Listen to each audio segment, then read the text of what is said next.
Salam Bapak Ibu, perkenalkan nama saya Krisman Setia Muhase, Prodi Teologi semester 4, kuliah di STT Anugerah Misi Barat. Pada kesempatan ini kita berbicara tentang Kristologi dan Soteriologi.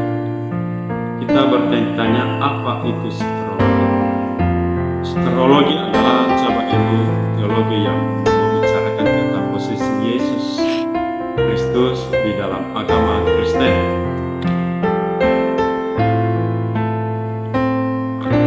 Kristologi ini bagi umat Kristen merupakan pernyataan wahyu Allah kepada manusia melalui kedatangan Kristus.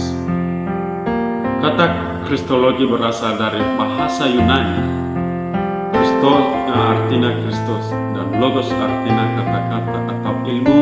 Jadi Kristologi adalah ilmu yang mempelajari tentang Kristus, membicara tentang Kristus merupakan ajaran Kristen yang mempercayai Yesus Kristus sebagai Tuhan.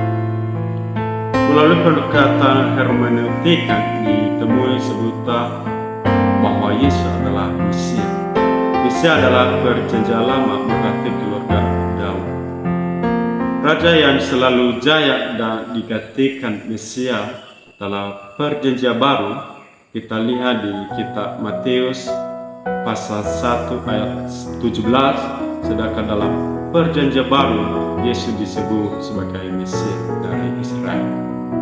Mesia adalah Kristus.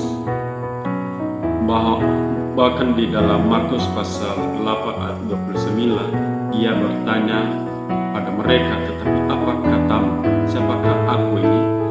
Petrus menjawab, engkau adalah Mesia. Petrus mengakui bahwa Yesus adalah Mesia. Di dalam Injil Yohanes juga kita bisa melihat siapakah Kristus itu di dalam Yesus. Selain disebut sebagai Mesias, yaitu di Yohanes pasal 1 ayat 1, pada mulanya adalah firman, firman itu bersama-sama dengan Allah, dan firman itu adalah Allah. Dilanjutkan di ayat 14 menjelaskan bahwa firman itu telah menjadikan manusia, bahwa kita lihat bahwa firman adalah Allah, bahwa firman itu adalah menjadikan sebagai manusia. Kita dilihat di Injil Yohanes sangat jelas bahwa firman atau logos itu sudah ada sebelum dunia dijadikan, dan firman itu adalah Allah sendiri, dan firman itu sudah berkarnasi menjadi manusia, bahwa firman itu adalah Yesus. Jadi Yesus adalah Allah dan pribadi kedua Allah Tritunggal, bahwa kita tahu bahwa Yesus adalah Allah, Dia sejati. Kita juga bisa melihat beberapa pernyataan tokoh-tokoh di dalam Alkitab. Kita lihat di kitab Perjanjian Baru ada jawaban tentang siapa Yesus adalah sebagai. Ada 5 tokoh-tokoh Alkitab. Yang pertama adalah Paulus. Yesus adalah Kristus yang disalibkan dan dibangkitkan. Kita lihat di 1 Korintus pasal 15 ayat 1 sampai 4 bahwa Yesus adalah Dia disalibkan karena disalibkan dan dibangkit kembali untuk benar-benar bahwa Yesus adalah Kristus. Yang kedua adalah Markus. Kita lihat di Markus bahwa Yesus adalah Mesia di Markus pasal 8 ayat 29. Dan ketiga kita lihat di Matius bahwa pasal 5 Yesus adalah Musa baru dilunakan hukum baru. Dia salah satu Yesus yang penuh Roh Kudus. Dan kita lihat di kitab Lukas bahwa Yesus adalah penuh dengan Roh Kudus, adalah juru selamat semua orang. Bahwa kita tahu bahwa Yesus adalah penuh Roh Kudus dan Ia yang juru selamat bagi semua orang yang sudah percaya, yang sudah taat kepada kepadanya. Dan kelima atau terakhir, Yohanes, bahwa Yesus adalah sabda Allah yang menjelmakan sebagai manusia, bahwa Allah yang menjelmakan sebagai manusia. Yesus juga disebut sebagai Adam yang kedua, yang dimana sebagai Kristus, sebagai pendamai antara Allah dengan manusia, karena manusia yang ditempatkan di Taman Eden sudah jatuh di dalam dosa. Kita lihat di kitab Roma pasal 5 ayat 19, jadi sama seperti oleh ketidaktaatan satu orang, semua orang telah menjadikan orang berdosa. Demikian pula oleh ketaatan satu orang, semua orang menjadikan orang benar. Jadi Kristus diutus untuk datang ke dunia sehingga hubungan itu bisa dipulihkan. Bahwa kita tahu bahwa kalau satu orang manusia yang tidak taat sudah hilang kemuliaan Tuhan. Kalau satu orang ia taat kepadanya, berarti nama Tuhan dipulihkan. Kita sebagai orang manusia bahwa untuk membesarkan nama Tuhan, untuk memuliakan nama, ketika kita taat, kita percaya bahwa Tuhan adalah satu-satunya yang menolong kita. Yesus Kristus ini yang disebut firman atau logos yang berkarnasi menjadi manusia. Hal ini menggambarkan bahwa di dalam pribadi Yesus mempunyai dua natur atau sifat yang berbeda, yaitu natur ilahi dan insani. 100% Allah dan 100% manusia. Jadi dua natur atau di tabiat dalam satu pribadi Yesus, dan natur tersebut ini tidak tercampur dan tidak berubah dan tidak terbagi dan tidak berpisah. Kita tahu bahwa Allah ini tidak berubah, tidak terpisah, hanya yang satu-satunya Allah. Yang kedua, topik yang kedua adalah soteriologi. Secara singkat, soteriologi dapat diartikan sebagai ajaran tentang keselamatan. Soteriologi berasal dari dua kata, yaitu soteria dan logos. Soteria sejajarnya arti nama kata Ibrani Yeshua. Ia artinya pembebasan, sedangkan firman perkataan atau ajaran dan ilmu.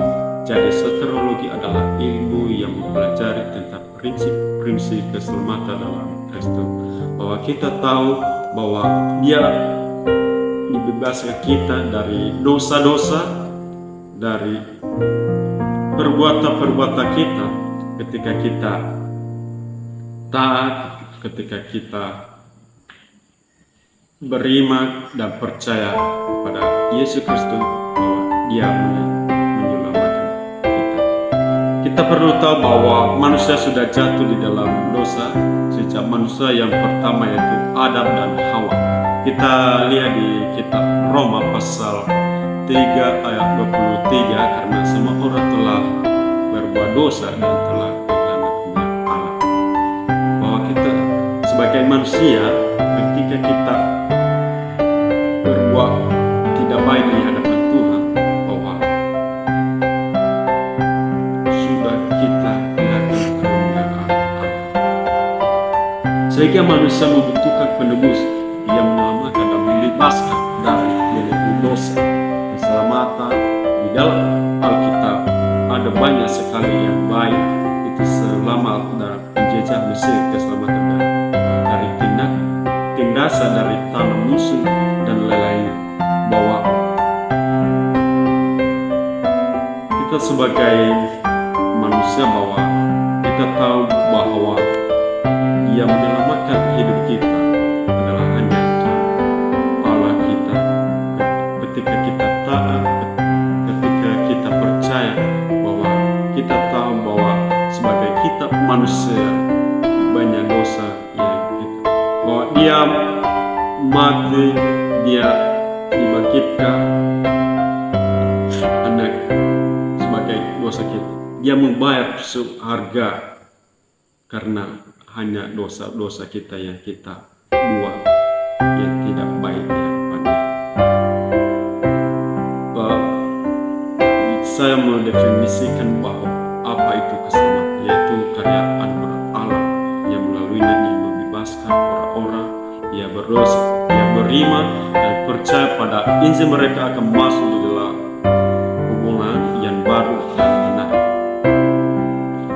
Orang-orang yang berdosa, yang tidak beriman, yang tidak percaya kepada Tuhan, bahwa bagaimana kita hubungan pada Tuhan supaya kita menyelamatkan, untuk kita diselamatkan oleh Allah, harus kita percaya, harus kita mengikuti semua perintahnya.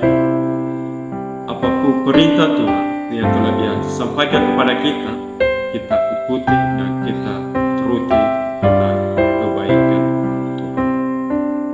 Jadi konsep keselamatan ini di dalam agama Kristen, yaitu keselamatan ini hanya melalui darah Tuhan Yesus. Ya, kita lihat di kitab Yohanes pasal 3 ayat 16, karena begitu besar kasih Allah akan di dunia ini sehingga Ia mengaruniakan anaknya yang tunggal, supaya setiap orang yang percaya kepadanya tidak binasa, melainkan peroleh hidup yang kekal. Bahwa kita tahu bahwa yang ditulis di kitab Yohanes bahwa Allah ini sangat besar kasihnya kepada kita, Ia mengaruniakan kepada kita, bahwa Dia punya belas kasihan bagi semua anak-anaknya sebagai kita manusia.